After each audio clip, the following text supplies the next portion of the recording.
اہم نقطہ ہے خصوصاً آج کل کے دور میں، پہلے زمانے میں جو خدا کو نہیں مانتے تھے یا جسے عام مشرک کہتے تھے، وہ خدا کے ساتھ کسی اور کو بھی شریک سمجھتے تھے جسے ہم مشرک کہتے ہیں۔ لیکن آج کے دور میں ٹھیک ہے، کچھ لوگ ہیں جو کفار میں سے ہیں یا مشرکین کی بھی ہے، لیکن مسلمانوں کے اندر بھی کچھ ایسے افراد پائے جاتے ہیں، خصوصاً جوان طبقہ، جو خدا کے وجود کا منکر ہے۔ اسے ملحد کہتے ہیں، جسے آج کل کی اصطلاح میں انگلش میں ہم ایتھسٹ کہتے ہیں۔ وہ خدا کے وجود کا منکر ہے۔ اس کو کیسے منائیں گے؟ ایک بندہ ہے جو ابھی خدا کو ہی نہیں مانتا، خدا کو چھوڑیں، خدا کے وجود کا منکر ہے، وہ کہتا ہے کوئی خدا ہے ہی نہیں۔ ٹھیک ہے، ایک مسلمان کو آپ نے سمجھانا ہے، آپ آیات سے سمجھائیں گے، قرآن کی آیات بتائیں گے، احادیث بتائیں گے، روایات سنائیں گے، پیغمبر کی سیرت بتائیں گے، ٹھیک ہے، وہ مسلمان ہے۔ لیکن ایک بندہ کہتے ہیں بھائی یہ قرآن، حدیث، پیغمبر، قیامات، یہ سب بات کی باتیں ہیں، پہلے مجھے خدا ثابت کرو،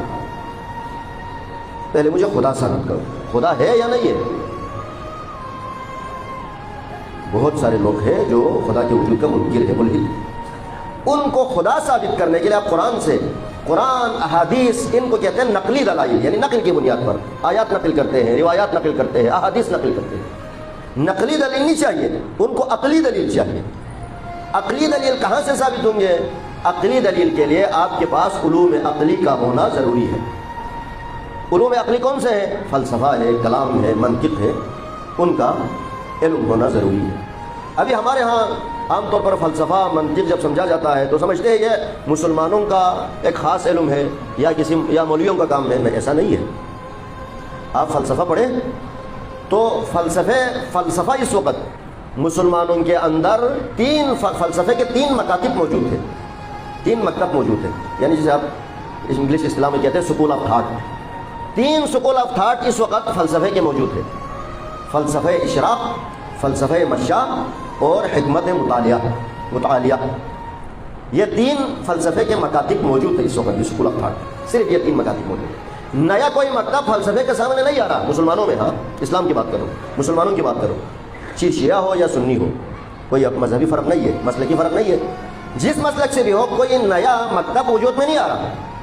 یعنی کوئی نیا مکتب وجود میں، کوئی نیا سکول آف تھاٹ وجود میں نہیں آ رہا۔ لیکن آپ کیبنٹ میں دیکھ لیں، یورپ کے اندر فلسفہ غرب میں ابھی بھی نیا سکول آف تھاٹ وجود میں آ رہا ہے، یعنی فلسفے کے نئے مکاتب ابھی بھی وجود میں آ رہے ہیں۔ اس کا مطلب فلسفے میں وہ ہم سے آگے ہیں۔ فلسفہ کی ابتدا کہاں سے ہوئی؟ کہتے ہیں یونان سے ہوئی۔ افلاطون ہے، ارسطو ہے، سقراط ہے، جن کا آپ نام لیتے ہیں، وہ کوئی مسلمان تو نہیں تھے نا، وہ پیغمبر سے 2500 سال پہلے کے لوگ ہیں،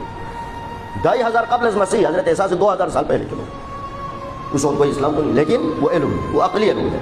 وہ ہر چیز کو عقل کے پیمانے پہ جانچتے ہیں، عقل کی کسوٹی پہ رکھتے ہیں۔ اسی لیے بدقسمتی یہ ہے کہ ہمارے خصوصاً پاکستان کے اندر یونیورسٹیز کے اندر، جو ہماری جتنے بھی یونیورسٹیز ہیں، اس میں فلسفے کا ڈپارٹمنٹ میرے علم کے مطابق سب سے کمزور ڈپارٹمنٹ ہے۔ اس میں کوئی، میں یہاں پہ آ کے ابھی میرا یہ تیسرا محرم ہے، یعنی 3 سال ہو گئے مجھے یہاں علی پورہ کے، 3 سال ہو گئے، ابھی تک مجھے ایسا کوئی طالب علم نہیں ملا جو کہہ رہا کہ میں فلسفے میں BS کر رہا ہوں یا فلسفے میں MS کر رہا ہوں یا PhD کر رہا ہوں، ابھی تک نہیں ملا۔ آپ میں سے شاید کوئی بیٹھے ہیں تو آپ بعد میں بتا دیں، ہم ان سے فلسفے کی بات کریں۔ ابھی تک ایک طالب علم نہیں ملا۔ کراچی میں 1-2 طالب علموں کو جانتا تھا، جب ہم کراچی میں 1-2 طالب علموں کو مجھے علم ہے جو فلسفے میں کوئی MPhil کر رہا تھا، کوئی اس وقت ماسٹر کر رہا تھا۔ یہاں پر ابھی تک پنڈی ہمارے بہت سارے لڑکوں سے واسطہ رہتا ہے، ایسی بات نہیں ہے، یعنی بہت سارے کالج کے یونیورسٹی کے طالب علموں سے کہیں نہ کہیں واسطہ رہتے ہیں، کبھی سوشل میڈیا کے ذریعے، کبھی بائی فیس گفتگو ہوتی رہتی ہے، علمی موضوعات پر گفتگو ہوتی رہتی ہے۔ لیکن آج تک کسی ایک طالب علم نے ایسا مجھے نہیں کہا کہ اگر آپ کے علم میں کوئی ہے تو بعد میں معلومات میں اضافہ کریں کہ میں فلسفے کا طالب علم ہوں۔ جبکہ اس کے بعد آپ سمجھتے ہیں کہ آپ ملحدین سے مقابلہ کریں گے، اس کے بعد آپ سمجھتے ہیں کہ آپ ایتھسٹ کے ساتھ مناظرہ کریں گے، تو بھائی اس کے لیے ابتدا منطق کی ضرورت ہے، علم منطق پڑھیں گے۔ علم منطق میں کوئی مولویوں کا علم تو نہیں ہے یا مذہب، لیکن ہاں دینی مدارس میں پڑھایا جاتا ہے، اس کی کچھ کتابیں پڑھائی جاتی ہیں، لیکن کوئی دینی علم تو نہیں ہے، عقلی علوم ہے، علم کلام، علم فلسفہ، یہ 3 چیزیں ضروری ہے خدا کے وجود کو ثابت کرنے کے لیے۔ اس کے بعد جا کے قرآن و حدیث کی بات کریں۔ ایک مدرسے کا، پیور مدرسے کا پڑھا ہوا مجھ جیسا مولوی، جس کو نہ فلسفے کا پتہ ہو، نہ کلام کا پتہ ہو نہ منطق کا پتہ ہو، کسی ایتھسٹ کے سامنے بیٹھتا ہے، وہ 2 سوال کرتے بندہ چکرا جاتا ہے، وہ ایسے سمجھتے ہیں کیا ایسے سوالات بھی ہوتے ہیں۔ اس کو جب فلسفے کے اندر شیخ اشراق کا نہیں پتا، اسلامی فلسفے کی بات کرو، ابن سینا کا نہیں پتا، شیخ اشراق کا نہیں پتا، ملا صدرہ کا نہیں پتا، امام محمد غزالی کا نہیں پتا، وہ اس کو پھر ہیگل کا کیا پتا ہوگا، اس کو ڈیکارٹ کا کیا پتا ہوگا، اس کو کانٹ کا کیا پتا ہوگا، اس کو کارل مارکس کا کیا پتا ہوگا؟ یہ پہلے اسلامی فلسفہ پڑھے، اسلامی فلسفے کی یہ بات کرو۔ اگر ہم میں سے کوئی، یہ میں آپ لوگوں کے لیے ایک لمحہ فکریہ دے رہا ہوں، اگر ہم آج کل یہ سوشل میڈیا پہ دیکھ رہے ہیں جس کے مناظرے وغیرہ دیکھ رہے ہیں، وہ خصوصاً جو تقریباً 1-2 مہینے پہلے جو ہندوستان میں جو مناظرہ ہوا تھا، وہ مولوی اور ایک ایتھسٹ کے ساتھ، مسلمان تھا نا، اس کے بھی باپ دادا کے آپ دیکھیں تو بلکہ دادا میرے خیال میں کوئی مولوی تھا،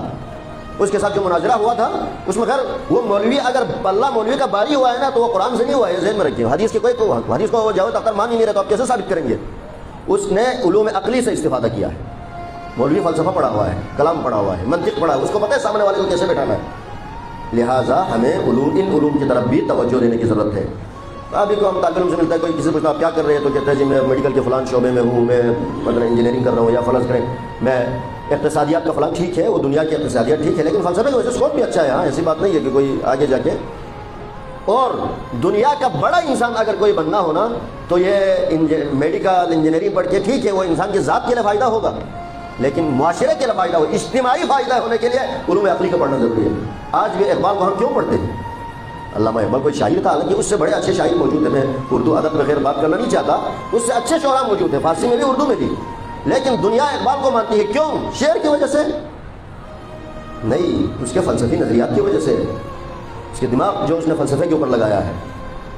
امام محمد غزالی فلسفے کا رد کرنے گیا تھا، اس وقت مخالف تھا فلسفے کا، بہت سارے ایسے آج بھی مولوی یا علماء موجود ہیں جو فلسفے کو حرام سمجھتے ہیں، وہ فلسفے کو رد کرنے گیا تھا، یعنی فلسفے کو نقد کرنے، فلسفے کے اوپر تنقید کرنے کے لیے اس نے فلسفے کا مطالعہ کیا، بعد میں خود فلسفہ بن گیا، تحافت الفلسفہ جو لکھا، بہت سارے آپ فلسفیوں کو دیکھیں۔ لہٰذا میں